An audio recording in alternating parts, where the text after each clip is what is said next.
মায়ের আরাধনা করছিল। মা কালী, তুমি তো সবার মা, তাই না? আমাদের সংসারটাও একটু দেখো মা। উনি এত খেটেও যে সংসার চালাতে হিমশিম খাচ্ছে। আর শ্যামলীকেও তুমি দেখো মা, সন্তান হতে গিয়ে যেন শ্যামলীকে বেশি কষ্ট না পেতে হয়, দেখো। তারপর প্রণাম সেরে মাধবী উঠে দাঁড়ায়, হাতে পুজোর থালা।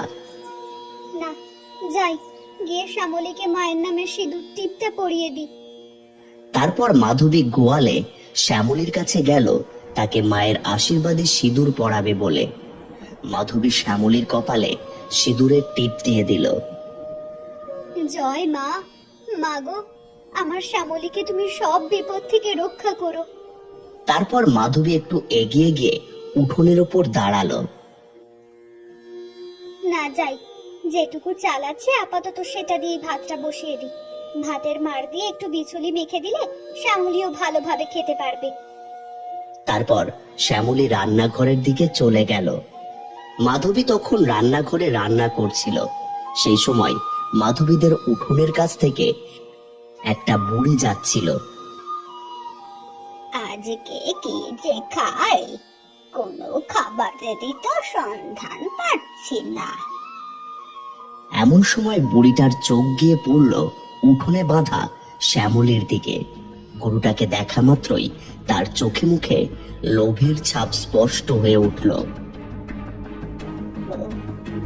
এত সুন্দর পুষ্ট গরু এখানে কি করছে? না, এখানে দেখে তো মনে হচ্ছে কেউ নেই। আমি বরং এই সুযোগে এই গরুটাকে এখান থেকে নিয়ে যাই। এই বলে বুড়িটা আস্তে আস্তে গিয়ে শ্যামলীর খুঁটির দড়িটা খুলে দিল। দড়ি খোলা মাত্র শ্যামলী চিৎকার করতে লাগলো। শ্যামলীর চিৎকারের আওয়াজ যেন গিয়ে পৌঁছচ্ছিল মাধবীর কাছে। এ তো মহা জ্বালা হলো, গরুটা তো কিছুতেই চুপ করছে না। এমন ভাবে চেঁচালে যে ভেতর থেকে লোক বেরিয়ে আসবে। না না, একে যেভাবেই হোক চুপ করাতে হবে। এই বলে বুড়িটা মন্ত্র পড়ে কি যেন একটা মায়া করলো শ্যামলীর ওপর। এমন সময় শ্যামলীর কপালের টিপটা কিছুটা উজ্জ্বল হয়ে উঠল। তারপর স্বাভাবিকভাবেই বুড়িটা ভাবলো যে সে শ্যামলীকে বশ করে নিয়েছে। সেই ভেবে যেই সে শ্যামলীকে টানতে গেল, তখন শ্যামলী আবার চিৎকার করতে লাগলো। মায়া কাজ করছে না কেন? না, একটা সাধারণ গরু এত ক্ষমতা হতে পারে না। এমন সময় মাধবী রান্নাঘর থেকে বেরিয়ে আসছিল। সেটা বুঝে বুড়িটা তাড়াতাড়ি বলে উঠল, না না, আমাকে এখান থেকে পালাতে হবে, নইলে ধরা পড়ে যাব। এই বলে বুড়িটা মুহূর্তের মধ্যে ওখান থেকে উধাও হয়ে গেল। মাধবী গোয়ালে সে দেখল শ্যামলের দড়ির খুঁটিটা খোলা। কি, এটা এভাবে খুললো কিভাবে? কি রে শ্যামলী, কেউ কি এখানে এসেছিল? না, শ্যামলী এখানে থাকলে খাবার পাবে না। বিছুলিও তো প্রায় শেষ। আমি বরং যাই, ওকে গিয়ে একটা মাঠে বেঁধে দিয়ে আসি, তাহলে অন্তত কিছু কচি ঘাস তো খেতে পারবে। মাধবী শ্যামলীকে নিয়ে মাঠের দিকে চলে যাওয়ার পর একটা গাছের আড়াল থেকে বেরিয়ে এলো। সবই ঠিক আছে, কিন্তু এই গরুর মধ্যে কি অলৌকিক ক্ষমতা আছে সেটাই বুঝতে পারছি না। কারণ একটা সাধারণ গরুর উপর আমার মায়া কাজ করবে না তা তো হতে পারে না। নিশ্চয়ই এই গরুর মধ্যে কোনো ক্ষমতা আছে, আমাকে জানতেই হবে। আর যদি এই গরুর মধ্যে সত্যি কোনো দৈব শক্তি থেকে থাকে, তাহলে সে শক্তি আমাকে ধ্বংস করতে হবে। এই বলে সেই বুড়ি আড়াল থেকে বেরিয়ে শ্যামলীর খোঁজ করতে চলে গেল মাঠের দিকে। মাধবী শ্যামলীকে নিয়ে এসে বেশি ঘাস খাচ্ছে এমন জায়গা দেখে সে শ্যামলীকে একটা গাছের তলায় বেঁধে দিল। খা, ভালোভাবে পেট পুড়ে খেয়ে নে। এই বলে মাধবী মাঠ থেকে ফিরে গেল বাড়ির দিকে। মাধবী চলে যাওয়ার পথের বিপরীতে ঠিক তখনই সেই বুড়িটা মাঠের দিক থেকে এসে উপস্থিত হলো। তার চোখে অদ্ভুত এক লালচে ঝিলিক। এই তো এবার পেয়েছি বাঘে, এখন আর কেউ তোকে বাঁচাতে পারবে না। এই বলে সে শ্যামলের দিকে এগিয়ে গেল। শ্যামলী ভয়ে ভয়ে জোরে চিৎকার করতে লাগলো, কিন্তু স্বাভাবিকভাবেই সেই ডাক কারো কানে গিয়ে পৌঁছলো না। বুড়ি তড়িঘড়ি টেনে শ্যামলীকে নিয়ে গেল সেই জঙ্গলের দিকে। বিষয়টা দূর থেকে খেয়াল করলো গ্রামের এক চাষি খগেন। এই ব্যাপারটা কি হলো? এটা তো দেখে মনে হচ্ছে রঘুর গরু। সে এখানে কি করছে? তারপর বুড়ি গরুটাকে নিয়ে চলে যাওয়ার সাথে সাথে খগেন ওখান থেকে চলে গেল। সেই দিন সারা বেলা গড়িয়ে যখন বিকেল হলো, মাধবী ঘর থেকে উঠোনে বেড়ালো। না, বিকাল প্রায় হয়ে এসেছে, যাই শ্যামলীকে গিয়ে নিয়ে আসি, তিনিও এক্ষুনি চলে আসবে। মাধবী তারপর মাঠে গিয়ে পৌঁছলো। সেখানে গিয়ে সে দেখলো মাঠের চারিদিকে কোথাও শ্যামলীর কোনো চিহ্ন নেই। দেখি আমার শ্যামলী কোথায় গেল? মাধবী চারিদিকে পাগলের মতো খুঁজতে লাগলো। অন্যদিকে মাঠের সব কাজ সেরে হরি বাড়ি আসার জন্য বেরোবে, এমন সময় খগেন সেখানে গিয়ে পৌঁছলো। কি ব্যাপার হরিদা, তুমি এখনো বাড়ি যাওনি? না গো, এই তো কাজ শেষ করলাম, এবার যাব। তা তুমিও কি বাড়ির দিকে যাচ্ছ নাকি? হ্যাঁ যাই, বাড়ির দিকে যাই, একটু পরে তো এমনিতেই সন্ধে হয়ে যাবে। আচ্ছা বেশ বেশ, যাও তবে। ও হরিদা, ভালো কথা, আমার মনে হয় আমি তোমার গরু শ্যামলীকে দেখলাম। ও আচ্ছা, মাধবী হয়তো ওকে মাঠে বেঁধে রেখেছে। বললে যখন ভালোই হলো, আমি বাড়ি যাওয়ার সময় ওকে নিয়ে একেবারে ফিরবো। বারে না না, আমি তাকে মাঠে বাধা দেখিনি তো, আমি দেখলাম একটা বুড়ি গরুটাকে টানতে টানতে নিয়ে যাচ্ছে। কি টানতে টানতে নিয়ে যাচ্ছে মানে? কি বলছো তুমি? আরে হ্যাঁ গো, ঠিকই বলেছি, এই জন্য তো তোমাকে বলতে এলাম। গরুটাকে দেখে মনে হলো সে মোটে বুড়ির সাথে যেতে চাইছিল না, কিন্তু বুড়ি টানতে টানতে নিয়ে যাচ্ছিল। সর্বনাশ, শ্যামলীর কিছু হয়ে গেলে আমি মাধবীকে বাঁচাতে পারবো না। ও যে শ্যামলীকে বড্ড ভালোবাসে। আর তুমি বরং তাড়াতাড়ি বাড়ির দিকে গিয়ে দেখো বৌদি শ্যামলীকে পেলো কিনা। হ্যাঁ সেটাই ভালো হবে, আমি আসি ভাই। মাগুমা, রক্ষা করো। সন্ধে নামার মুখে কামালপুর গ্রামের পথ ধরে বাড়ির দিকে ফিরছিল হরি। হঠাৎ সে দূর থেকে দেখতে পেল যে মাধবী বসে বসে কাঁদছে। কি গো, কি হয়েছে? তুমি এখানে বসে এইভাবে কান্নাকাটি করছো কেন? আমার শ্যামলীকে কোথাও খুঁজে পাচ্ছি না। এখানে আসার পর থেকে তন্ন তন্ন করে খুঁজলাম, কিন্তু কোথাও পেলাম না গো। সে কি, তার মানে খগেন ঠিকই বলেছিল? মানে খগেনদা কি বলছিল? খগেন আমাকে বলছিল ও নাকি কোন বুড়িকে দেখেছে শ্যামলীকে নিয়ে টানতে টানতে জঙ্গলের দিকে যেতে। কি বলছো তুমি হরি? কেউ আমার শ্যামলীকে জঙ্গলে নিয়ে গেছে? কে আমার এমন সর্বনাশ করলো? তুমি চিন্তা করো না, আমরা দুজনে মিলে শ্যামলীকে ঠিক খুঁজে বের করব। না না, বিকেল গড়িয়ে সন্ধে হতে যায়, অন্ধকার হয়ে গেলে জঙ্গলে ঢোকা মুশকিল হয়ে যাবে। চলো দেখি জঙ্গলের দিকে গিয়ে যদি শ্যামলীর কোনো খোঁজ পাই। তারপর তারা দুজন মিলে জঙ্গলের দিকে চলে গেল। জঙ্গলে গিয়ে অনেক খোঁজাখুঁজি করার পরেও তারা শ্যামলীকে দেখতে পেল না। না, চারিদিক এত তন্ন তন্ন করে খুঁজেও যে শ্যামলীকে পাচ্ছি না। কিন্তু খগেন যে বলল এদিকে আসতে দেখেছে। এমন সময় মাধবী খেয়াল করলো জঙ্গলের ভেজা মাটির উপর গরুর খুরের ছাপ। কি গো, এই দেখো, এখানে গরুর পায়ের ছাপ দেখা যাচ্ছে। এটাই কি তবে আমার শ্যামলীর পায়ের ছাপ? হ্যাঁ তাই তো, আমরা বরং এই পায়ের ছাপ দেখে যাই, তাহলে হয়তো শ্যামলীকে পেয়ে যাব। তারপর ওই পায়ের ছাপকে অনুসরণ করে তারা এগোতে লাগলো। বেশ কিছুটা যাওয়ার পর খেয়াল করলো আর কোথাও পায়ের ছাপ দেখা যাচ্ছে না। এ কি, আর তো পায়ের ছাপ দেখতে পাচ্ছি না। আর আশেপাশেও কোথাও শ্যামলীকে দেখতে পাচ্ছি না। এমন সময় তাদের কানে ভেসে এলো গরুর ডাকের আওয়াজ। এ কি, এই যে আমার শ্যামলীর আওয়াজ, কোথা থেকে আসছে এই আওয়াজ? তারপর সেই আওয়াজকে অনুসরণ করে তারা এগোতে লাগলো। শেষে কিনা এই দৈব গরুকে আমি আমার কাছে আনতে পারলাম। এই গরুকে আনার সময় আমি যে বুঝলাম কোন শুভ শক্তি একে রক্ষা করছে। ওই বন্ধ চোখের ভিতর ডাইনি দেখতে পেল মাধবী মা কালীর পুজো সেরে সেই পুজোর টিপ নিয়ে এসে শ্যামলীর কপালে লাগাচ্ছে। এই দৃশ্য দেখা মাত্রই ডাইনি চোখ খুলে নিল। তার মানে এটা ওই কালীর পুজোর টিপ। ওই কালী এই গরুকে রক্ষা করছে। তাহলে তো আমি আগে এই গরুরই ক্ষতি করব। কালীর সাথে তো আমার আজকের শত্রুতা নয়। এই গরুকে মেরে আমি সেই শত্রুতা মেটাবো। এমন সময় ওই বাড়ির উঠোনে গিয়ে পৌঁছলো হরিয়ার মাধবী। সেটা টের পেল ডাইনি। না না, কেউ একটা এসেছে এদিকে। আমি গিয়ে আগে আমার রূপ বদলাই। ডাইনি ভেতরে চলে যায় আর নিজের রূপ বদলে আবার বুড়ি হয়ে যায়।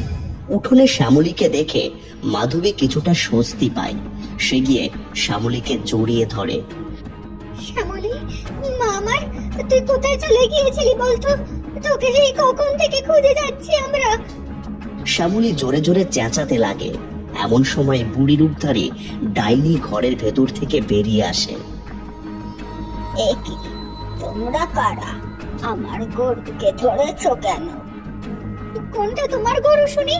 এটা আমাদের গরু। শ্যামলী, তুমি ওকে এখানে চুরি করে এনেছো? কি, যত বড় মুখ নয় তত বড় কথা। ও আমার গরু, আমি ওকে ছোট থেকে বড় করেছি। ফের মিথ্যে কথা বলছো? দাঁড়াও, মোড়ল মশাইয়ের কাছে বলে তোমার ব্যবস্থা করছি আমি।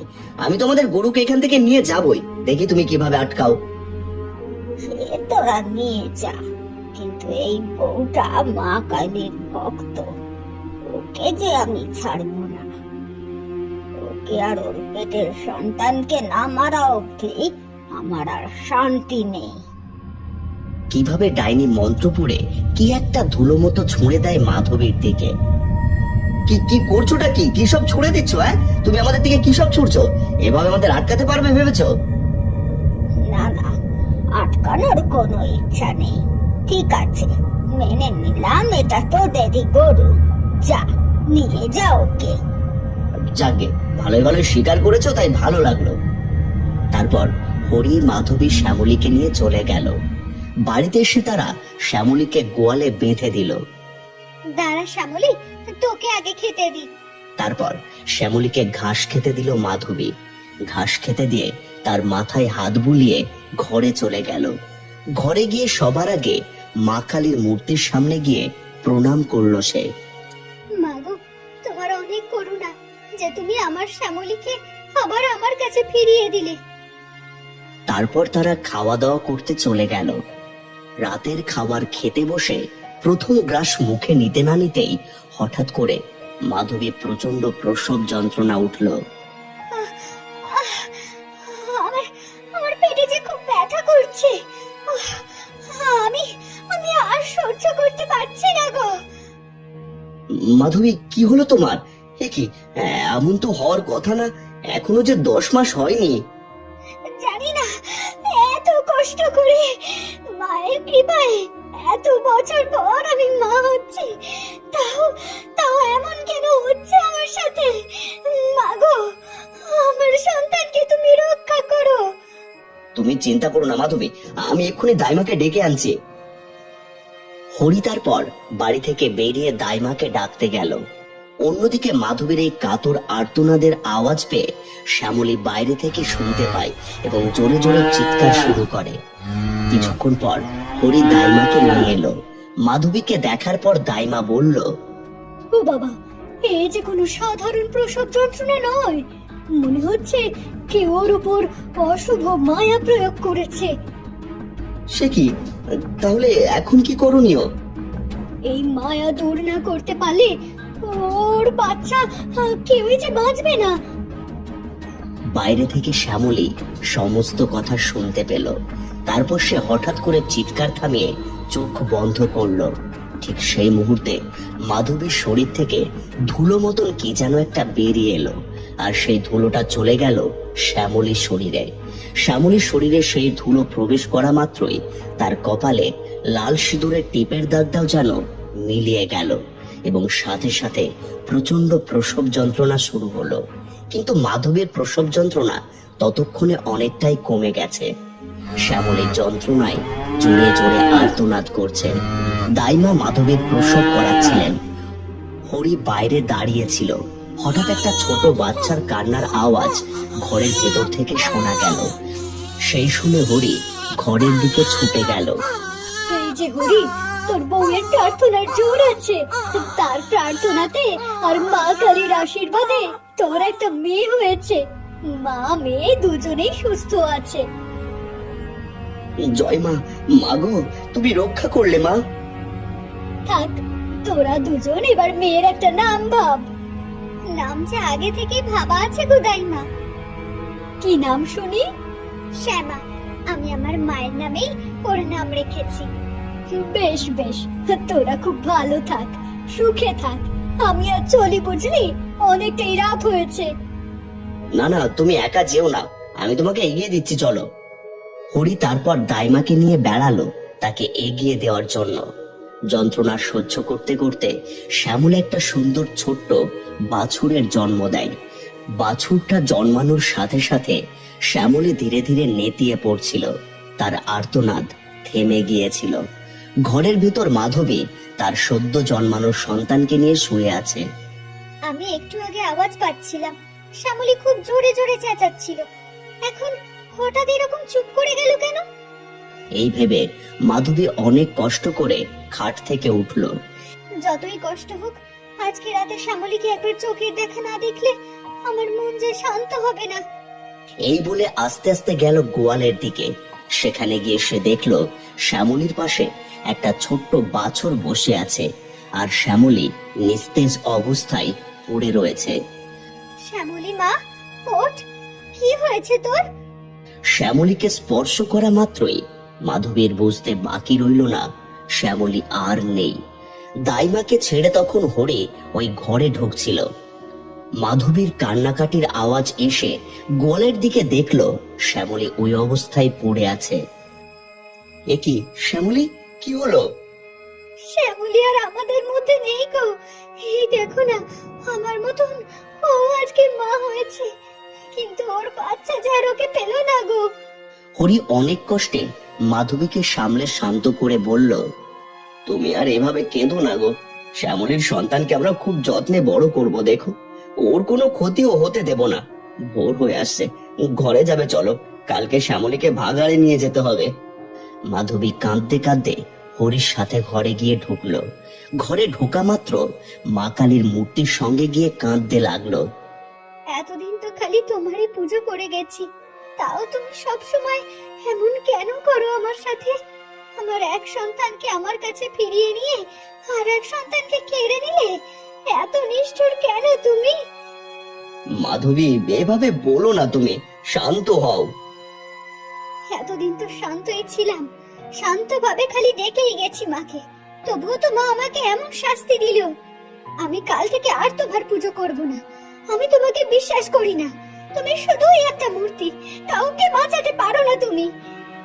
এইসব কথা বলার পর মাধবী আরো জোরে জোরে কাঁদতে থাকে। হরি তাকে সামলে নিয়ে শুইয়ে দেয়। হরিও ঘুমিয়ে পড়ে। রাত তখন গভীর হয়। গোয়ালে শ্যামলের দেহটা পড়ে আছে, পাশে তার বাচ্চাটাও ঘুমোচ্ছে। এমন সময় আবির্ভাব হয় মা কালীর। মা কালী আবির্ভূত হয়ে এগিয়ে যায় শ্যামলের দিকে। যে ভক্ত এতদিন আমাকে কাতর ভাবে ডেকেছে, তাকে তুই নিজের প্রাণ দিয়ে রক্ষা করেছিস, আর আজ সেই ভক্তের প্রার্থনায় তোকে রক্ষা না করলে সে যে আমার অধর্ম হবে। এই বলে মা কালী শ্যামলীর মাথায় হাত রাখে, আর চারিদিকে আলোক রশ্মি ছড়িয়ে পড়ে। আর কিছুক্ষণ পর শ্যামলী আবার স্বাভাবিক হয়ে যায়।